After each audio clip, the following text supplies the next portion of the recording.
Olá, bem-vindos. Vamos falar acerca do repouso semanal no transporte internacional de mercadorias. Eu chamo Marco Neves, sou perito na área dos tacógrafos e vou-vos esclarecer.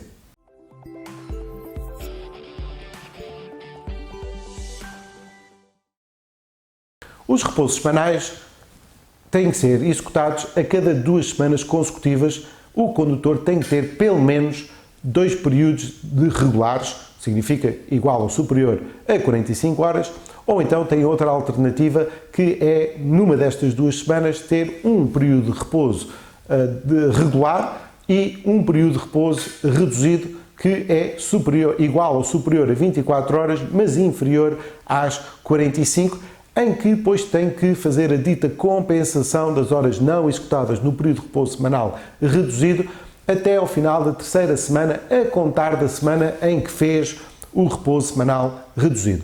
Esta regra mantém-se mesmo com a entrada em vigor do novo Regulamento 1054. Todavia, neste novo regulamento vem uma alternativa exclusivamente para o transporte internacional de mercadorias. Volto a repetir, exclusivo para o transporte internacional de mercadorias. Para isso, o condutor, em 4 semanas consecutivas, pode executar, se assim o desejar, 4 repousos semanais, em que 2 deles podem ser repousos semanais reduzidos e que sejam consecutivos, enquanto que antigamente isto não era possível. No transporte internacional de mercadorias, isto vai ser possível, em que o condutor, a cada 4 semanas, tenha que regressar ao país da sua entidade empregadora e à sua residência, ou da sua residência.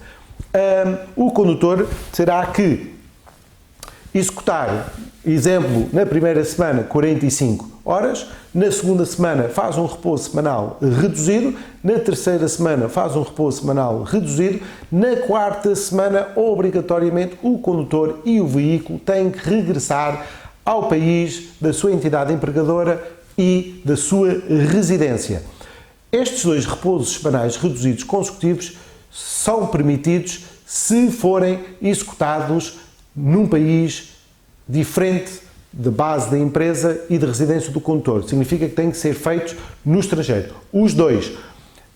Outro pormenor aqui é que as compensações são feitas até ao final da 3ª semana. Para esta regra não funciona assim.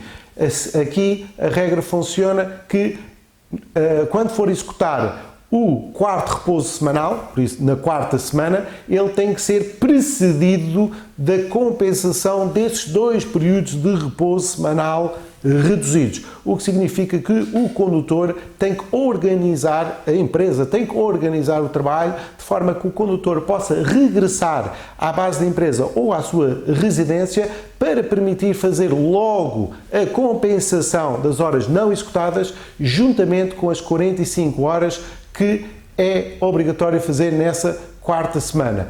O que significa que o condutor, se fizer na primeira semana, por exemplo, 45 horas, na segunda semana faz 24, na terceira semana faz 24, na 4ª semana tem que obrigatoriamente fazer as 45 mais a compensação. O que significa que teria 24 com 24, tem compensação de 21 mais 21, daria 42 horas. Estas 42 horas têm que ser compensadas antes de fazer as 45 horas. Por isso, 42 horas mais as 45 nesta 4ª semana. Para ser considerado um transporte internacional, volto a referir que tem que ser gozado no estrangeiro estes 2 repousos semanais reduzidos. Também as empresas têm que fazer